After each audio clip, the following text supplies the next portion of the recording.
আসসালামু আলাইকুম। আশা করি তুমি ভালো আছো। রেকর্ড একটা শেষ করেছিলাম, পরের দিকে যে সাউন্ড আসে নাই ওটা আবার রেকর্ড করতে হবে। ওকে, নো প্রবলেম। আমরা কি করব যে রাইট এবং রং দিয়ে আমরা দেখব যে আসলে কিভাবে যে রাইট রং যে সেন্টেন্সগুলো নিয়ে আমরা আলোচনা করছিলাম আগের ক্লাসগুলোতে, আজ আরেকটা ক্লাস নিয়ে আমরা আলোচনা করব। আরেকটা ক্লাস আমরা করে ফেলবো যে দেখবো যে কিভাবে আসলে এগুলো আমরা ফাইন্ড আউট করতে পারি এবং কি কারণ সেগুলো আমরা বলার বা বোঝার চেষ্টা করব।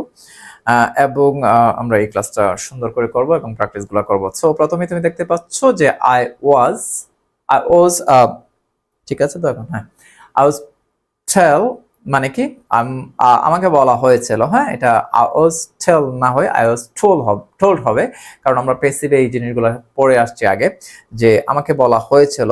তাহলে হবে ওয়াজ, ওয়ার এর সাথে কি হবে?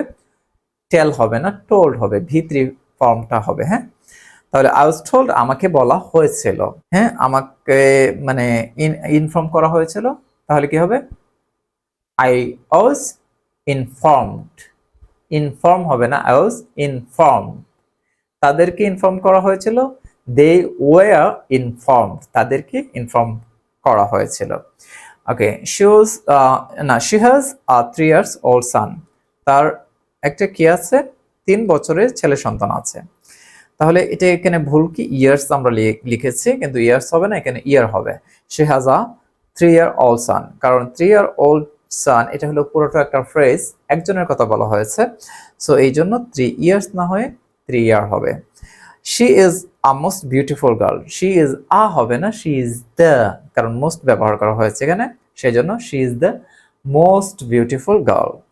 ওকে, গো হোম হবে, কোনো সময় গো টু হোম হবে না, গো টু অ্যাব্রড হবে না, গো টু দেয়ার হবে না, গো টু হিয়ার হবে না, গো টু এনিহোয়ার হবে না। সো টুটা হবে না, এখানে কি হবে? কোনো দিকে বোঝাইতে হোমের আগে টু হবে না, ডিরেক্ট হবে গো হোম। ঠিক আছে, এরপরে শি টক্স ইংলিশ। শি টক্স হবে না, শি স্পিক্স ইংলিশ হবে। হ্যাঁ, আই স্পিক ইংলিশ হবে, আই টক ইংলিশ হবে না। এরপরে when you come tomorrow, when you come tomorrow কখন? আগামীকাল তুমি কখন আসবে, এটা বলতে আমরা বলবো when will you come tomorrow। যেমন I'll come tomorrow, অথবা I'll go tomorrow। will I go tomorrow, when will I go tomorrow। So সেরকম ভাবে when will you go tomorrow। It's a 3 months course, এখানে 3 months হবে না, কারণ একটা course, so 3 month হবে। It's a 3 month course। I have 2 brother, I have 2 brothers, আমার দুইজন আলাদা আলাদা করে দুইজন ভাই আছে। None love me, none love হবে না, none loves হবে, কারণ none মানে একজনও না, একজন এটা সিঙ্গুলার, সেজন্য none loves হবে। আমরা জানি যে হি সি ইট রিমা থাকলে কি হয়? এস বাই এস হয়, এই নানটা রিমার স্থলে আমরা ব্যবহার করব, রিমার মতো করে ব্যবহার করব। Are you like this shirt, are you like this shirt হবে না, do you like this shirt হবে। কারণ কি? যেমন I like, you like this shirt, do you like this shirt, এই জন্য। ঠিক আছে, I got married with her, I got married with her না, টু হার হবে। আমি তাকে বিয়ে করেছি বা তার সাথে আমার বিয়ে হয়েছে, এটা বোঝাইতে I got married to her হবে। Eat coffee please, eat coffee please মানে হলো কফি খাও, হ্যাঁ এরকম, কিন্তু ইট হবে না, আমরা জানি এখানে ড্রিঙ্ক হতে পারে, অথবা টেক কফি প্লিজ।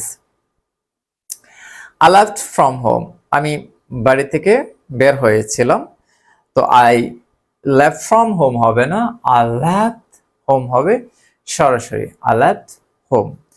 ঠিক আছে, এই ছিল আমাদের আজকের ক্লাস। পরবর্তী ক্লাসে যে কাজটা হবে সেটা হলো অনেক গুরুত্বপূর্ণ। পরবর্তী ক্লাসগুলো, সেখানে আমরা যেটা নিয়ে আসবো সেটা হলো যে অনেক কনভারসেশন, অনেক কি বলে ইংরেজিতে কথোপকথন, সরাসরি আমরা কিছু কি বলে এটাকে প্রেজেন্টেশনের মতো জিনিসগুলো নিয়ে আলোচনা করব, এবং কিভাবে সেগুলো দিব সেগুলো আমরা দেখবো। ঠিক আছে, যে একটা অডিয়েন্সের সামনে আমরা কিভাবে বক্তব্য দেবো, এই জিনিসগুলো আমরা দেখবো। তো এগুলো প্রচুর প্র্যাকটিস আমরা ওখানে দিব। সো ওইগুলো কিন্তু খুবই গুরুত্বপূর্ণ। আশা করি তুমি অবশ্যই এনজয় করো। থ্যাংক ইউ, আসসালামু আলাইকুম।